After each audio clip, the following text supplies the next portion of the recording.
Hello GCSE students, this is an extract from the Prelude by William Wordsworth. Before we read it, which is what I'd normally start with, I'm going to explain the concept of the poem first. Effectively, it's about a boy who steals a boat, and as he steals the boat, he rows the boat.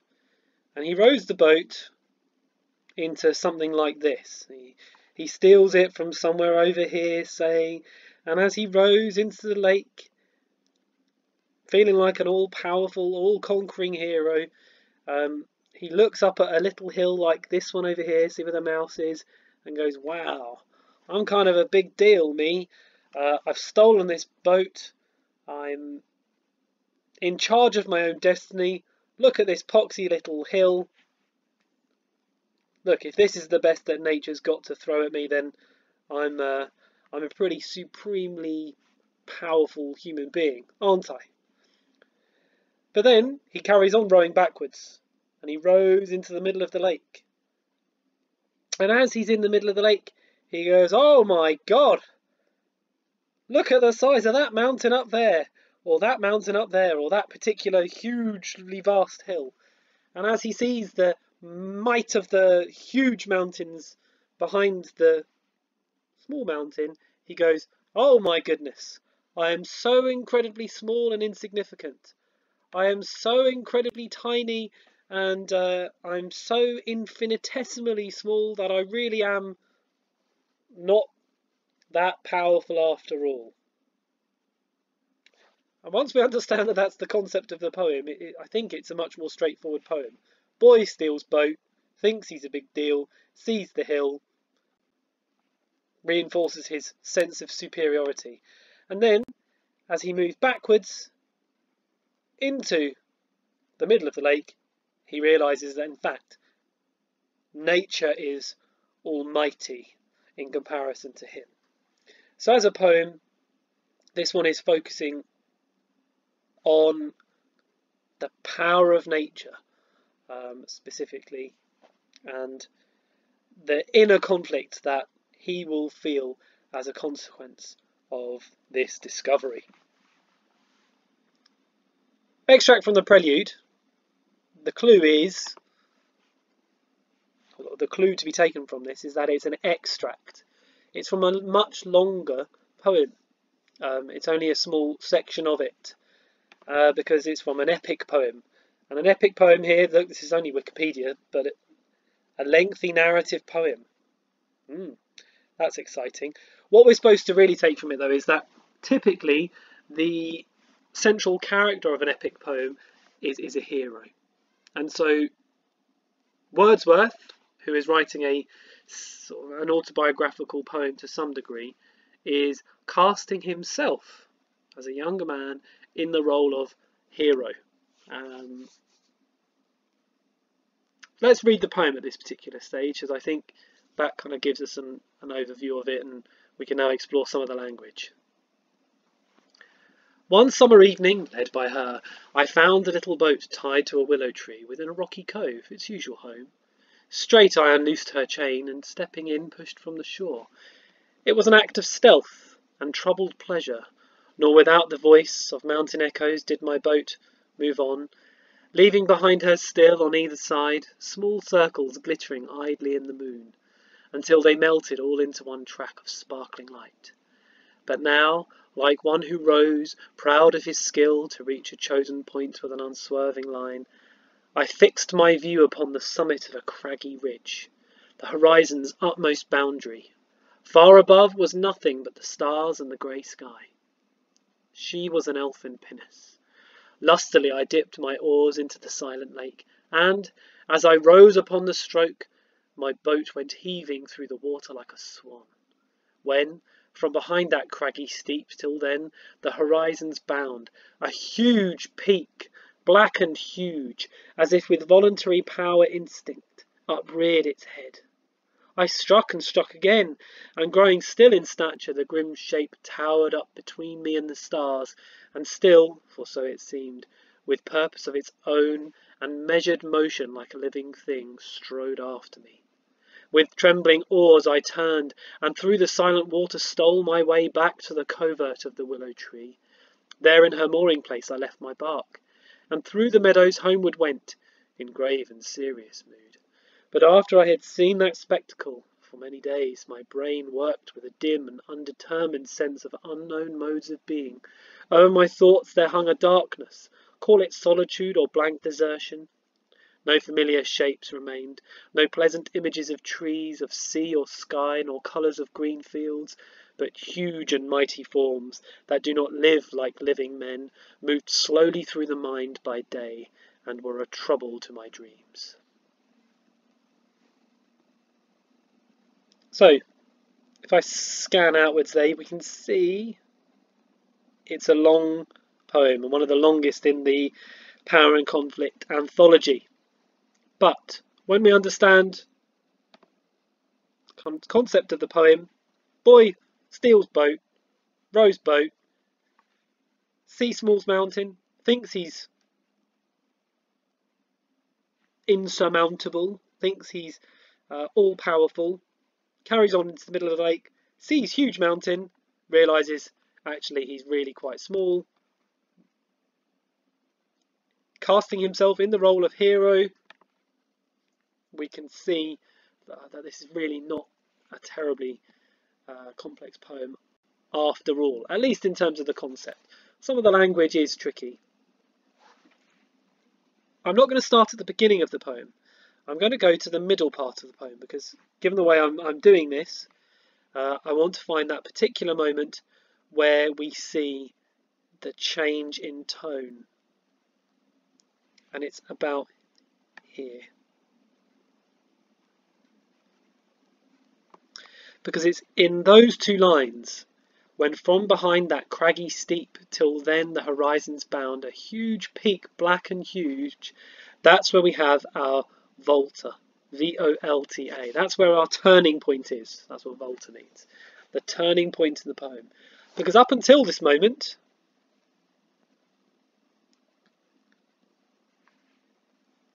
from the first line up until here, what we have is the boy's sense of his own superiority. Let's look at that. He says he finds a boat tied to a willow tree, its usual home. What does he do? He unlooses the chain, he steps in to the boat, he takes it, and he celebrates this theft as an act of stealth. He's a clever, very capable young fellow who is able to do what he wants to do completely undetected. An act of stealth and troubled pleasure. So he says, I felt a little bit bad about it. Some troubled pleasure. But then what does he do? He rows into the lake. So leaving behind her still on either side, small circles glittering idly in the moon. So that's telling us when he is doing this. He's doing this in the darkness of night time. And that makes his actions all the more illicit. If he's a young boy, as it's thought that Wordsworth was, and the narrator is at this particular time, then he's not supposed to be out on a lake in the middle of the night, or in the evening, in the dark. And so he's doing something illicit. Some things are more fun when you're not supposed to do them. We all know that. So yes, as we carry on, we have all of this kind of these beautiful. There's this semantic field of beauty. Look, words like glittering, sparkling light. So the light is being described there as beautiful and beauteous. But now, like one who rows, proud of his skill to reach a chosen point with an unswerving line, he's saying here, he knows where he wants to go, so he goes there, unswerving. He fixes his view upon the summit of a craggy ridge. So the summit meaning the top, at the top of the ridge, i.e. the equivalent of something like over here. He rows back and he sees this, and that's when he feels all-powerful. Wrong one.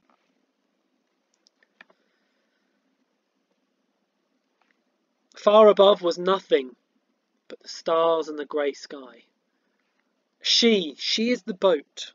So when he says he was led by her, it's the boat, and now he's being led again by the boat. Elfin, elf-like, small.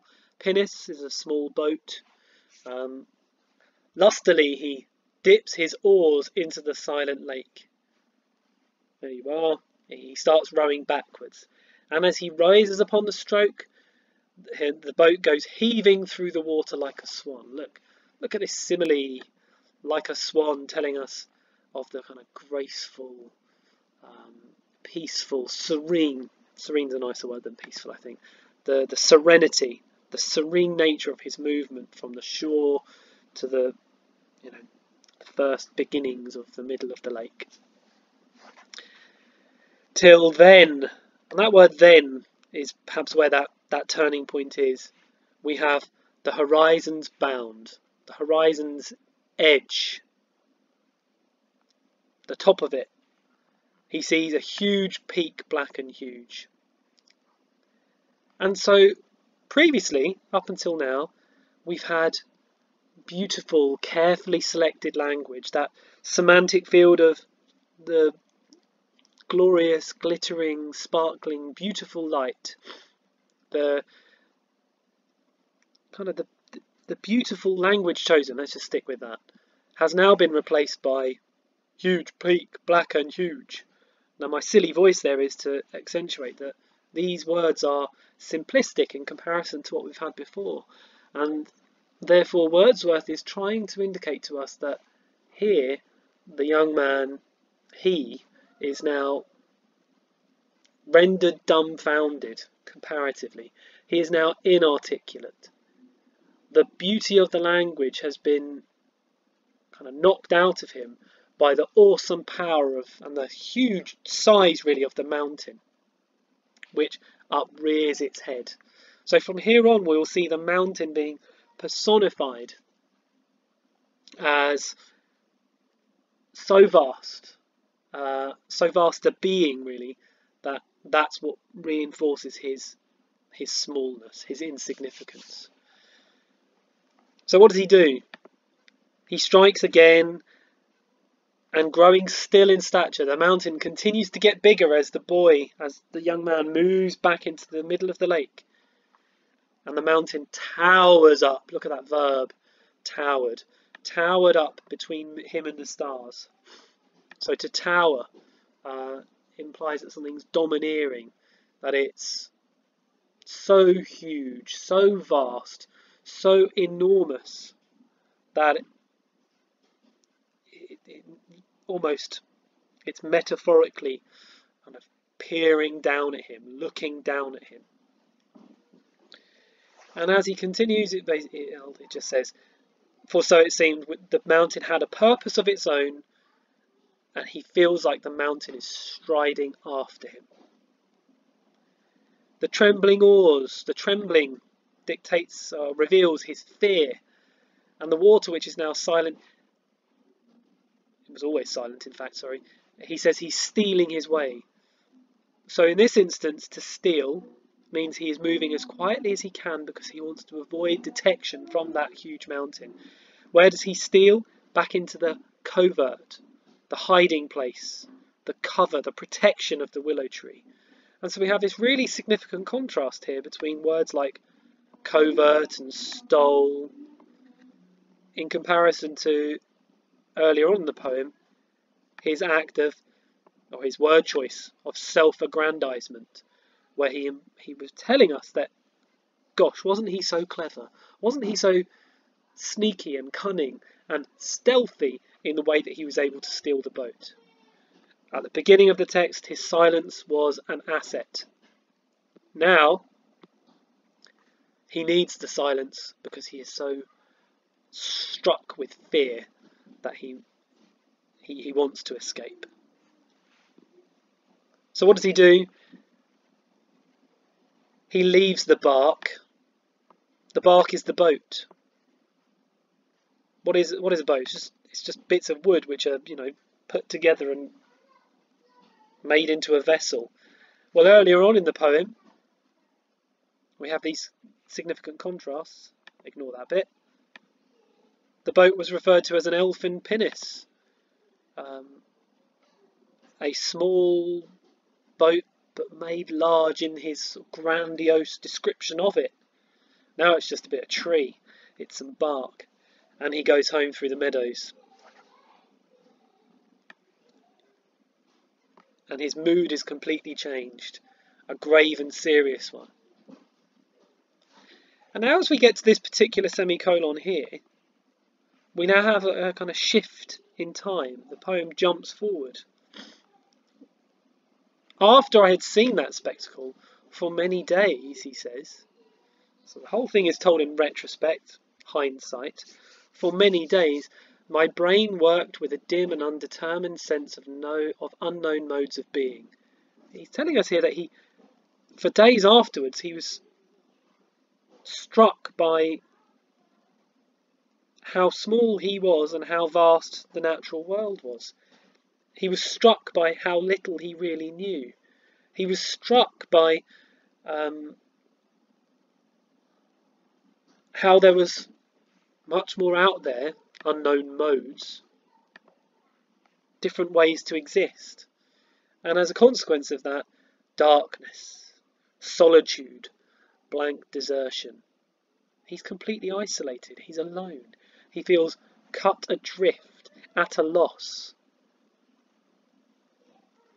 And as a consequence of his isolation, his sense of loss, that loss of who he is and how he was great and how he realises he is no longer so heroic or epic,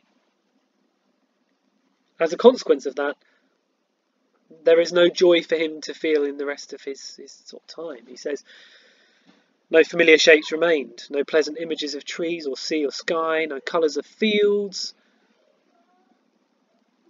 All he could think about was huge and mighty forms. All he could think about was the awesome power of those mountains, which caused him to feel troubled. So as a poem, what's this one all about? It's about the awesome power of nature. Excuse me. The insignificance of man. How infinitesimally small we are. And your bonus beef, your bonus thing to have a look at is it's a poem about sexual maturity. Now if you've managed to get all the way to the rest of this video, you might be thinking, you what? Sexual maturity? You haven't said anything about that. Why are you saying that now? Don't be weird. But what I'd ask you to do is perhaps on your own, or with some friends, wherever you prefer, but now read the poem and think, in what way might this be a poem about sexual maturity? And I want you to spot the puns and the euphemisms and the innuendos. Because if we do look at this as being a poem about sexual maturity, what we have here is a boy who is on the verge of manhood. He thinks he is a man. He steals the boat. And as he moves backwards, and as he moves towards that maturity, metaphor for the middle of the lake, he realises in fact that he's not very mature at all. So as I say, have a look at the poem another time and consider, well, where are these innuendos, these puns, the wordplay, the euphemisms for sexual maturity, and it will help you to sort of see the poem in a different light, I think, and a light which makes the poem, I think, a little bit more fun than otherwise it would be. Because in essence, what is it about? I'm going to say it again. Boy steals boat, thinks he's